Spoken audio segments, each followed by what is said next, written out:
নমস্কার। আপনারা নিশ্চয় সুস্থ আছেন, ভালো আছেন। গত 23/4/2026 তারিখে প্রথম দফা যে ভোট পর্ব ছিল তাতে আমার ডিউটি পড়েছিল এবং সেই ডিউটি সম্পন্ন করে আমরা সবাই ভালোভাবে বাড়ি ফিরে এসেছি। আজ এই ভিডিওয় ভোটের দিনের কিছু ঘটনা কি আপনাকে সতর্কতা অবলম্বন করতে হবে এবং সব শেষে আপনি আরসিতে কিভাবে মালপত্র জমা দেবেন এবং অবশ্যই ইসিআই নেট কীভাবে কাজ করেছিল, না করলে আপনাকে কি করতে হবে, এই সম্পর্কিত বেশ কিছু গুরুত্বপূর্ণ তথ্য শেয়ার করব এই ভিডিওয়। ভোটের দিন মকপোল হওয়ার পর অ্যাকচুয়াল ভোট শুরু হওয়ার আগে আপনার যারা সেন্ট্রাল ফোর্স থাকবেন আপনার বুথের জন্য, তারা কিন্তু বুথের ভিতর প্রবেশ করে আপনার সঙ্গে একটা গ্রুপ ফটো তুলবেন এবং এটা আমাদের ট্রেনিংয়ে কোনো কিছু বলেনি, এটা ওনাদের অর্ডার আছে এবং গ্রুপ ফটো তুলে সেটা ওনারা যেখানে পাঠানোর পাঠাবেন। আগের ভোটগুলিতে এরকম দেখিনি যে সেন্ট্রাল ফোর্স নিজের থেকে এসে আমাদের সাথে একটা গ্রুপ ফটো তুলছেন। এটা একটা ব্যাপার গেলো। এটা আমি শুনেছিলাম অন্য জেলার বা দ্বিতীয় দফার যারা ভোটকর্মী আছেন সেই ভোটকর্মী বন্ধুরা আমাকে জিজ্ঞেস করেছিলেন যে এরকম কোনো অর্ডার আপনাদের আছে কি না। আমি বলেছিলাম না, ট্রেনিংয়ে আমাদের কিছু বলেনি, কিন্তু ভোটের দিন দেখলাম সকালবেলায় কিন্তু সেন্ট্রাল ফোর্সের যে ক্যাপ্টেন থাকছেন তিনি এসে আমাকে বললেন যে অ্যাকচুয়াল পোল শুরু হওয়ার আগে কিন্তু আমরা একটা গ্রুপ ফটো তুলব। এটা একটা ব্যাপার। দ্বিতীয়, অ্যাকচুয়াল ভোট শুরু হওয়ার আগে বা মক পোল হওয়ার আগে আপনি যখন সিইউ ওপেন করছেন, কারণ আপনারা জানেন ডিসিতে যখন সিইউ নিয়েছেন সেটা ওপেন করার কোনো এবারে নিয়ম নেই। মক পোল শুরু হওয়ার আগে আপনার বুথে যখন ফার্স্ট টাইম সিইউ ওপেন করছেন তখন আপনি ব্যাটারি পার্সেন্টেজ যেমন লক্ষ্য করছেন, আরেকটা জিনিস আপনাকে কিন্তু লক্ষ্য করতে হবে যে আপনার যে ঘড়ি তার যে টাইম, যেটা ইন্ডিয়ান স্ট্যান্ডার্ড টাইম, তার সঙ্গে কন্ট্রোল ইউনিটের টাইমের কোনো ডিফারেন্স বা ল্যাগ আছে কি না। অর্থাৎ কন্ট্রোল ইউনিটের ঘড়ি কতটা সময় স্ট্যান্ডার্ড টাইমের চেয়ে এগিয়ে আছে বা পিছিয়ে আছে, এটা কিন্তু অবশ্যই নোট করবেন। কারণ আপনাকে কিন্তু যে প্রিজাইডিং অফিসার রিপোর্টের পার্ট 1-এর মকপোল সার্টিফিকেট আছে সেখানে একটা এই জিনিসটা পূরণ করতে হবে। প্রিজাইডিং অফিসার রিপোর্টের পার্ট 1-এ আই পয়েন্টে একটা অপশন আছে যে time display on the control unit is dash minutes more or less than Indian standard time IST if any. সেই জন্য বলছি যে আপনি যখন সিইউ ওপেন করছেন ব্যাটারি পার্সেন্টেজ লক্ষ্য করার সঙ্গে সঙ্গে আপনি কিন্তু কন্ট্রোল ইউনিটের যে টাইম সেটা লক্ষ্য করবেন। আমাদের ক্ষেত্রে ছিল কন্ট্রোল ইউনিটের টাইম ইন্ডিয়ান যে স্ট্যান্ডার্ড টাইম তার চেয়ে 6 মিনিট এগিয়েছিল। ওই রিপোর্টের পার্ট 1 তার যে আই পয়েন্ট সেখানে কিন্তু আমি 6 মিনিট লিখেছিলাম। আপনাদেরকে লিখতে হবে, সেটা খেয়াল রাখবেন। এই ছিল যে ভোটের আগে এবং ভোট শুরু হওয়ার সময় আপনি কি কি করবেন বা কি কি করতে হয়েছিল সেটা।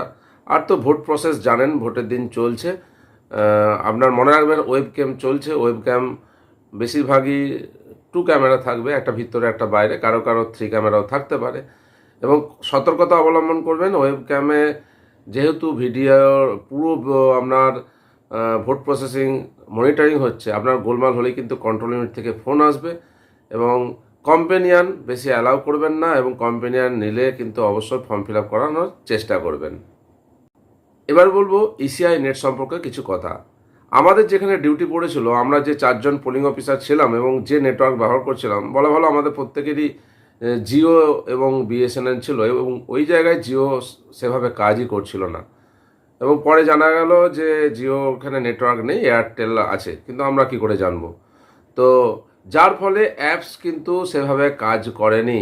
কখনো মেসেজ গেছে, কখনো তথ্য যে ডাটা এন্ট্রি করেছি অ্যাপে আপলোড হয়েছে, কখনো হয়নি। ওই বিধানসভার যে কন্ট্রোল রুম, সেই কন্ট্রোল রুম থেকে ফোন করে আমাকে বলা হয়েছিল যে আপনার অ্যাপে তথ্য কিন্তু দেখাচ্ছে না, আপনি আবার লগ আউট করুন। এবং লগ আউট ওদের পরামর্শ অনুযায়ী লগ আউটও করতে হয়েছিল। লগ আউট করার পর আগের যে ডাটাগুলো এন্ট্রি হয়েছিল সেগুলো মিসড দেখালো। বললো ঠিক আছে, নির্দিষ্ট টাইম থেকে শুরু করুন। তারপর দুটো টাইমের মনে হয় ওই 11টা থেকে 1টা আর 1টা থেকে 3টে, এই দুটো তথ্য রিফ্লেকশান হয়েছিল এই অ্যাপে। তারপর কিন্তু আর কোনো তথ্য রিফ্লেকশান হয়নি। আমি যখন 5:30টার পর আমার কোনো কিউ থাকেনি, জিরো এন্ট্রি করতে যায়, তখন দেখি অ্যাপস আর কোনো কাজ করছে না, কোনো ডাটা জিরো লেখাই যাচ্ছে না, অর্থাৎ যেন অ্যাপসটা ক্র্যাশ করে গেছে। আমি সেক্টর অফিসারকে জানালাম, সেক্টর অফিসারও কোনো উত্তর দিলেন না, বলে হ্যাঁ কাজ করছে না। আমার কোনো উপায় নেই, আমি কোনো ডাটা এন্ট্রি করতেই পারছি না। আমি চলে গিয়েছিলাম রিসিভিং সেন্টারে যখন আমাকে নির্দিষ্ট কাউন্টারে আমি স্পেশাল বুকলেট জমা দিই, তখন কিন্তু অ্যাপসটা দেখাতে হচ্ছিল। কিন্তু আমি বললাম সেক্টর অফিসারের সাথে কথা হয়েছে এবং আমার অ্যাপ ক্র্যাশ করে গেছে, আমার কিছু করার নেই।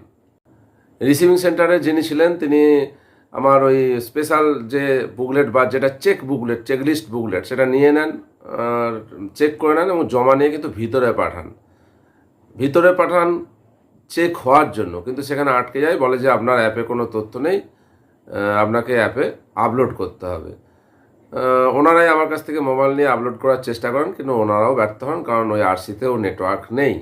অবশেষে আবার আমাকে সঙ্গে নিয়ে ওনাদের যে 5G নেটওয়ার্ক ছিল, সেই 5G নেটওয়ার্কের কানেকশান নিয়ে অবশেষে সেটাকে আপডেট করার পর কিন্তু বলেন ওকে ঠিক আছে, এবং ফাইনাল চেক আপের পর চেকলিস্ট বুকলেট যেটা ফাইনাল চেক করেন এবং চেক করে সমস্ত আগেই আমার মেটেরিয়াল দেওয়া ছিল আমাকে রিলিজ করেন।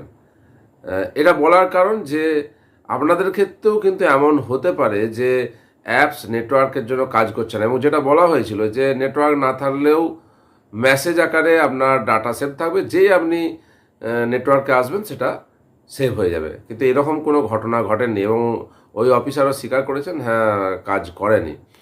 তো এরকম হতে পারে, আবার কারোর হয়ে যেতেও পারে। হয়ে গেলে কোনো চিন্তার কারণ নেই, আপনি আরসিতে আসবেন, কাউন্টারে কথা বলবেন এবং আপডেট করার চেষ্টা করবেন।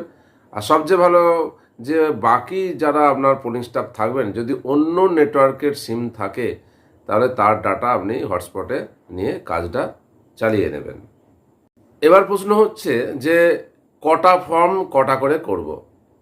দেখুন, আমি যেটা বানিয়েছিলাম যে আমাদের যে 6টা প্যাকেট আছে, 1 number EVM packet, 2 number scrutiny packet, 3 number হচ্ছে স্ট্যাটুটারি প্যাকেট, 4 নাম্বার হচ্ছে নন স্ট্যাটুটারি প্যাকেট, 5 নাম্বার হচ্ছে ওই প্রিজাইডিং অফিসার্স হ্যান্ডবুক এইসব রাখার জন্য একটা প্যাকেট, আর 6 নম্বর আদার ম্যাটেরিয়ালস রাখার জন্য প্যাকেট।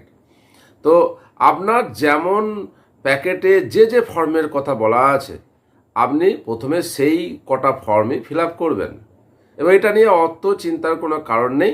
আপনার যে প্রিজাইডিং অফিসারের হ্যান্ডবুক দিয়েছে, সেটা ইংলিশ ভার্সনেই হোক বা বেঙ্গলি ভার্সনেই হোক, তার পেজ নাম্বার 135-এ যাবেন। 135-এ যা বলা আছে, যেটা সিল যেটা আনসিল সেইভাবে করে নিয়ে যাবেন। ম্যাক্সিমামই আনসিল থাকবে, শুধুমাত্র যে স্ট্যাটুটারি কভার আছে তার মধ্যে যে ছোট এনভেলপগুলো থাকবে তার বেশ কিছু এনভেলপ সিল করতে হয়, সেগুলো সিল করে নিয়ে যাবেন। এমন হতে পারে কোনো এনভেলপের মধ্যে যে তথ্য আপনাকে দিতে হবে সেটা নট অ্যাপ্লিকেবল, ঘটনাই হয়নি, আপনার বুথে টেন্ডার ভোট হয়নি, চ্যালেঞ্জ ভোট হয়নি, আপনাকে কোনো অন্য কোনো যে ঘটনাগুলো বলা আছে সেগুলো হয়নি, সেগুলো কি করবেন আপনি নট অ্যাপ্লিকেবল বা নীল, একটা সাদা কাগজে নীল লিখে ওর মধ্যে ভরে দেবেন। প্যাকেট সিল যদি বলে সিল করে দেবেন।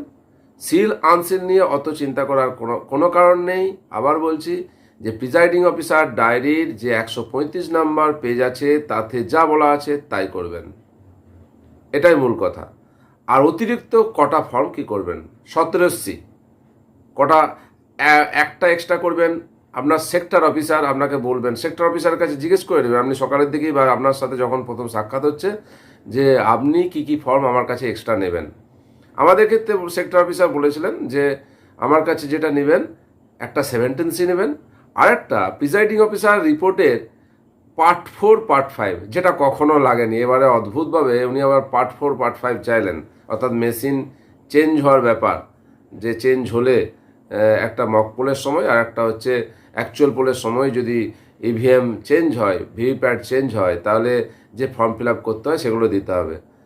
ব্ল্যাঙ্ক হিসেবে দিলাম, শুধু মাথাগুলো যে মানে পোলিং স্টেশন, তারপর assembly constituency number, polling station number, name, এগুলো শুধু লিখেছিলাম। আর বাকি অংশ একটা আড়াআড়ি লাইন টেনে নট অ্যাপ্লিকেবল লিখে দিয়েছিলাম, সিগনেচার করেছিলাম, ডিস্টিংগুইশ মার্কস দিয়ে দিয়েছিলাম, ওই দুটো দিয়েছিলাম। তার মানে সেক্টর অফিসার আমাদের কাছ থেকে নিয়েছিলেন একটা 17C, আর প্রিসাইডিং অফিসারের রিপোর্টের পার্ট 4 পার্ট 5। আবার বলছি যে আমাদের ক্ষেত্রে যা হয়েছে তা কিন্তু আপনাদের ক্ষেত্রে নাও হতে পারে। তাহলে আপনার করণীয় কি, আপনার যিনি সেক্টর অফিসার থাকবেন তাকে প্রথমেই জিজ্ঞেস করে নেবেন যে আপনি কোন কোন জিনিস হাতে হাতে আমার কাছ থেকে নেবেন, এটা একটা পর্ব গেল। তাহলে হাতে হাতে নেওয়ার সেক্টর অফিসার কী নেবেন, এই পর্বটা মিটে গেল। দ্বিতীয়, যখন আপনি আরসিতে যাচ্ছেন কি কি হাতে হাতে জমা দেবেন। দ্বিতীয়ত, আপনি আরসির জন্য এক্সট্রা কি করবেন। আমাদের ক্ষেত্রে কোনো আর এক্সট্রা ফর্ম দিতে হয়নি, যা প্যাকেট ছিল তাই। আমি শুধু একটা এক্সট্রা 17C আরসির জন্য করেছিলাম, যেটা কন্ট্রোল ইউনিটের হাতলে বেঁধে দিয়েছিলাম সিল অবস্থায়। 17C ওটা একটা প্যাকেটে সিল করে কন্ট্রোল ইউনিটের হাতলে বেঁধে দিয়েছিলাম, ঠিক আছে। আর আরসিতে যাওয়ার পর কি করবেন, প্রথমে লাইন দিয়ে টোকেন সংগ্রহ করবেন, যেখানে যা সিস্টেম করবে তা মানতে হবে। আমাদের ক্ষেত্রে টোকেন দিয়েছিল, টোকেন নিলাম। যখন টোকেনের সিরিয়াল এলো, লাইনে দাঁড়ালাম, প্রথমে আমার কাছে চেক লিস্ট বুকলেটটা নিল, যেটা স্পেশাল বুকলেট বলছেন বা চেক লিস্ট বুকলেট আমাদের কাছ থেকে নিল। আমি জমা দিলাম, ভালো করে চেক হলো। আর তো আগেই বললে চেক করার সময় মোবাইলটা আপনার যে ইসিআই নেট অ্যাপ আছে সেটা দেখে নেবে, যদি না থাকে একটু দেরি হবে অ্যাপ আপডেট করার জন্য। আর যদি আপনার আপডেট হয়ে থাকে কোনো ব্যাপার নেই, মিলে গেলে ব্যাস আপনার ওই যেই বুকলেটটা নিলেন, বুকলেট নেওয়ার সঙ্গে সঙ্গে আপনার কাছে control unit, ballot unit, VVPAT, আর ভিভিপ্যাটের যে ব্যাটারিটা খুলে এনেছেন সেটা একটা কাগজে মুড়বেন, এবং কাগজে মুড়ে আপনার পোলিং স্টেশনের নাম এবং একটা ডিস্টিংগুইশ মার্ক দিয়ে গার্ডার এঁটে দেবেন, সেটা জমা নিয়ে নেবেন। তাহলে হাতে হাতে প্রথমেই নিয়ে নিচ্ছে আপনার কাছে কি কি নিচ্ছে। প্রথমে check list booklet, control unit, ballot unit, VVPAT এবং ভিভিপ্যাটের ব্যাটারি। তারপরে আপনার কাছ থেকে কী নেবে, ইভিএম প্যাকেট। ইভিএম প্যাকেটে কী কী আছে, একটা 17C আছে, প্রিজাইডিং অফিসার রিপোর্টের পার্ট 1, পার্ট 2, পার্ট 3 আছে। আর কালো যে ব্ল্যাক, অর্থাৎ ব্ল্যাক যে এনভেলপে আপনার মকপোল স্লিপগুলো পেছনে মকপোল স্ট্যাম্প দিয়ে আপনি যে পিঙ্ক পেপার সিল দিয়ে এবং গালা সিল দিয়ে সিল করেছেন সেটা আছে। ওনারা কি করলেন দেখলাম, ওই পুরো ইভিএম প্যাকেটটা আবার ওই কন্ট্রোল ইউনিটের হাতলে বেঁধে দিলেন। আপনাকে কিছু করতে হবে না, ওটা ওনারা করবেন। তাহলে ইভিএম প্যাকেট চেক হয়ে গেল। তারপর আপনার কাছ থেকে কী নিলেন, স্কুটিনি যে কভার আছে, স্কুটিনি কভারের কোনো সিল থাকবে না, ওনারা চেক করে নেবেন, ব্যাস। তাহলে 1 নম্বর প্যাকেট গেল, 2 নম্বর প্যাকেট গেল। আর আমাদেরকে বলা হয়েছিল যে 3 থেকে 6, অর্থাৎ statutory cover, non statutory cover, আর cover for presiding officers diary, cover for presiding officers handbook and others, and cover for other materials, অর্থাৎ 5-6 এই প্যাকেটগুলোকে কী করে গালা সিল করে দিতে বলেছিলেন। ওনারা ওগুলো চেক করেননি, জমা নিয়ে নিয়েছিলেন। ভিতর থেকে যখনই চেকলিস্ট বুকলেট চেক হয়ে আমাদের কাছ থেকে একটা কাগজে ওনারা লিখে দিলেন ওকে, ওনারা কী করলেন, আমাদেরকে রিলিজ করে দিলেন। এই ব্যাপার আর কিচ্ছু নয়। সুতরাং চিন্তিত হবেন না সিল আনসিল নিয়ে, কটা করব এটা নিয়েও চিন্তিত হবেন না। আমি বলবো প্রিজাইডিং অফিসারের যে হ্যান্ডবুক পেয়েছেন তার 135 নম্বর পাতায় যেভাবে বলা আছে সেভাবে করবেন। আর আমার মতামত যে 3 থেকে 6 প্যাকেটের মুখটা ওখানেই সিল করে নিয়ে যাবেন না, মানে বুথ থেকে সিল করে নিয়ে যাবেন না। ওনারা বলার পর রেডি রাখবেন আপনার কাছে গালা, পিন, ডিস্টিংগুইশ মার্ক আর ওই মেটাল সিল, মোমবাতি, এগুলো দেশলাই হাতের কাছে রাখবেন। ওনারা বললেই বা বাকিরা কী করছেন আগের জন দেখবেন, সেই মতো সিল করে দেবেন। আশা করি আপনাদের এই যে তথ্য আমরা যেভাবে জমা দিয়েছি তার যা অভিজ্ঞতা আপনাদের সঙ্গে শেয়ার করলাম, আশা করি আপনাদের উপকারে আসবে। এবং আপনাদের যে একটা মনে দোটানা চলছে যে কি করব, যেটা আমাদেরও হয় প্রতিবার ভোটে, যে সব কাজটা করলাম, এই আরসিতে এসে আমাদের যত ঝামেলা, যে কটা পেপার নেবে, কোনটা সিল কোনটা আনসিল। কারণ আমরা দেখেছি আরসি টু আরসি, এমনকি কাউন্টার টু কাউন্টার, এমনকি বিধানসভা টু বিধানসভা এগুলো চেঞ্জ হয়ে যায়।